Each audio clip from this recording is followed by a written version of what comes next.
నంద్యాల నాటకానికి వైసీపీ తెర Jagan serious. Technical గా ప్రతిపక్షందే నంద్యాల సీటు అయినా మనం గెలిచి జెండా ఎగురవేయాలనేదే సిద్ధాంతంతో ముందుకు పోతుంది అధికార తెలుగుదేశం పార్టీ. అందరికీ మంత్రి పదవులు కాంట్రాక్టులు అని చెప్పి నలుగురికి మంత్రి పదవులు ఇచ్చి కిక్కురుమనుకోకుండా పార్టీలో ఉండేలా చేశారు సీఎం చంద్రబాబు. ఇప్పుడు వారి పరిస్థితి కక్కలేక మింగలేక అన్నచందంగా తయారైంది. అయితే తాజాగా వైఎస్ విజయంను రంగంలోకి దించి భూమా కుటుంబానికి నంద్యాల సీటు వదిలేలా ఒత్తిడి తీసుకురావాలని అధినేత ప్లాన్ వేశారు. దీనికి అనుగుణంగా కొంతమంది నాయకులు ఈ పనిని అప్పచెప్పారంట సీఎం.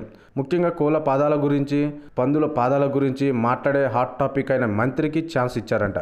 ఆయన వస్తే ఇంకా దారుణంగా ఉంటుందని జిల్లా నాయకత్వం ఆందోళన చెందడంతో మరో నేతకు ఈ బాధ్యతలు అప్పచెప్పారంటూ సైకిల్ నాయకుడు. అయితే కాటసాని ద్వారా రాయబారం, ఆ తర్వాత వైఎస్ విజయంతో చర్చలు, ఆపై నంద్యాల ఏకగ్రీవ ఎన్నిక అనేది టీడీపీ మాస్టర్ ప్లాన్. కానీ ఈ ప్లాన్ బేడ్స్ కొట్టింది. పార్టీలో భూమా ఫ్యామిలీ క్రియాశీలకంగా ఉంటారని అనుకున్న సమయంలో ముగ్గురు పార్టీ మారడంపై జగన్ ఇంకా అసంతృప్తితోనే ఉన్నారంట.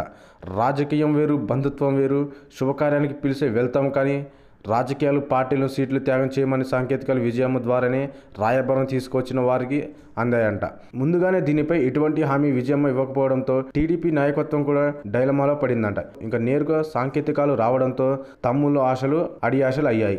అందుకే జగన్ ఇంకా నేరుగా పోటీకి రెడీ అవుతున్నారని మంత్రి అఖిలకు ఎమ్మెల్యేగా పోటీ చేయాలనుకుంటూ బ్రహ్మానందరెడ్డికి క్లారిటీ ఇచ్చిందని చర్చించుకుంటున్నారు జిల్లా నాయకులు. అయితే లోకుల మాట ఇలా ఉంది: తమ్ముడు తమ్ముడే, పేకాట పేకాటే అన్నట్లుగా రాజకీయాలు వేరు, బంధుత్వాలు వేరు. జగన్ మన బంధువు అని భూమా వైసీపీకి అంటిపెట్టుకుని లేడుగా, వెళ్లి టీడీపీ పంచన చేరాడు అంటున్నారు జనాలు. For more videos, please subscribe our channel.